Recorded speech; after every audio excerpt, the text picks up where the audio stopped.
Hey, what's up guys? I'm C Love, and today I'm taking this solid block of mahogany and I'm going to turn it into the ball in a cage. Let's take a look. So I'm going to start off by cutting this monster in half because it's too big and I've got a friend working on this project with me at the same time. This will make each piece about a 4-inch cube. Next I'm going to mark each side of my cube where I want the edge of the cage to be. Later on I mark numbers on the sides so it's easier to see which one I'm working on. This is my first time doing a wood carving project like this, and I definitely learned a lot. You can see the first thing I do on each side is score the lines I marked with a very sharp razor blade to cut down into the wood grain. This will help keep the wood from chipping out where I want it to stay and be part of the cage. Then I'm using a chisel and the best method I can think of to cut a ball out of this solid block of wood. I'll start off by showing side 6 because at this point I've developed somewhat of a technique.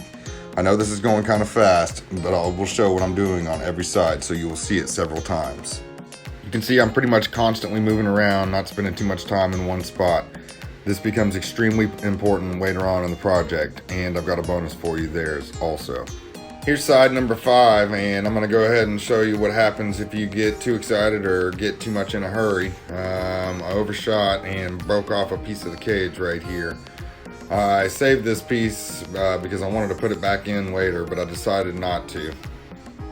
Sides number 1 and 4 were the end-grain sides, and they were unbelievably difficult to get through. I think I spent more time on those 2 sides than I did the other 4 sides combined, but it still had to be done to get this project completed.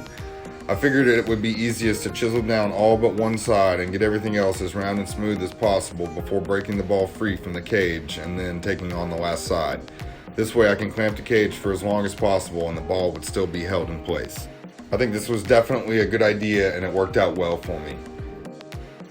You can see the progress here on side 1 is painfully slow. Let's take a look here, and if I remember correctly, this is about 4.5 hours into the project.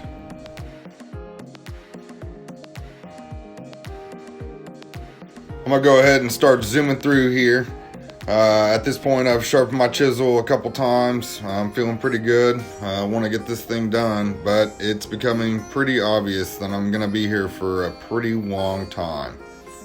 Mahogany is a much harder wood than I anticipated, and I definitely undershot on the amount of effort and time that I thought that it would take to get this project done. Sometimes when I'm filming, I accidentally mess up the orientation, but it's okay because then I get to show you a bonus side-by-side shot like this, and I really like it. I think this is about the 8 or 9 hour mark, and I'm gonna keep on zooming through here. I'm gonna start breaking through some of the edges and slowly incorporating the sanding part of this project. I'm gonna bang away on side 2 here for a moment. I'm starting to get pretty excited. I think I can picture what it's gonna look like, and I can't wait to get there. Little did I know I had a giant surprise waiting for me, and so do you. I need to finish spending a whole lot more time on this before I show you though.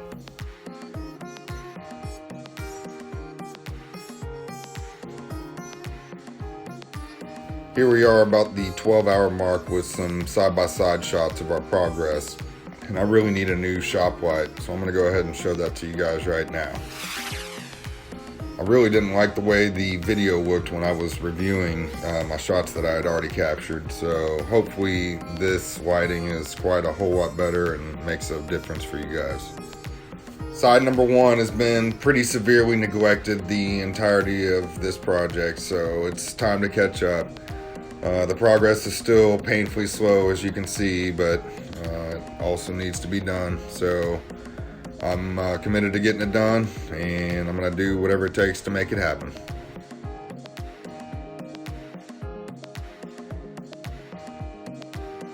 You can see at this point I'm spending a lot of time alternating between sanding and chiseling. This gives me an idea of where I'm at and lets me know, kind of what needs to go down and what I really need to work on and focus on at that time. It's getting kind of hard to keep track of time, but I think this is about the 14-hour mark. Due to incorrect technique, I've got some wood splitting here because I was prying against it, so I'm going to go ahead and put some glue in there and clamp it overnight and let that set up. From here, it's pretty much just going to be hours and hours of sanding with some chiseling, salt and peppered in, so I can get through the last side, number 4.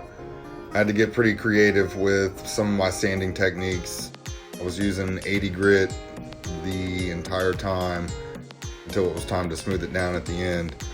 But you can see here I'm using different widths and folded it over a couple times.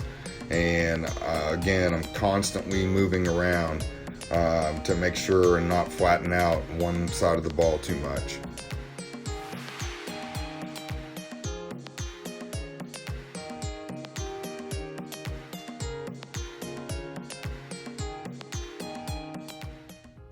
Alright, I just want to take a moment and give you guys a little progress shot here. This is about 16 hours into it, and I was going to work on it today and dropped it. So, as you can see, it completely shattered. So I'm going to take the time, I'm going to piece this thing back together and glue it, and then see if I can keep going. Well, I got everything all glued back together and it looks pretty all right. So I'm gonna go ahead and keep going, and I'm gonna be a whole lot more careful this time. I was a whole lot more careful the entire rest of the time. I took off the excess glue and I'm gonna go on and hurry up and finish sanding it down as much as I can while the ball was still attached to the cage. I'll go ahead and show you a side-by-side shot of where I was at right before I broke the ball free. You can see it's pretty loose at this point and the ball really has some shape. Next, to hold the ball in place while I attempted to sand it down, I came up with what I thought was a creative way to hold the ball on the bottom side, and this was by using the cap from a hydrogen peroxide bottle. This worked wonders and was a terrific idea. Here's some more creative clamping and the bonus I promised you. If you're going to do this project, use packing tape on the back of your sandpaper. This makes it almost indestructible and is a must for this project. Also, don't choose mahogany. I'm going to go on and wrap this one up pretty quick here. I think I'm in the 24 to 26 hour window, and I must have poured gallons of sweat working on this one. It's not perfect, just like me, but I'm happy with where it's at. I need to hurry up and start working on the headboard modification for the floating bed frame. Thanks for watching. I'll see you soon.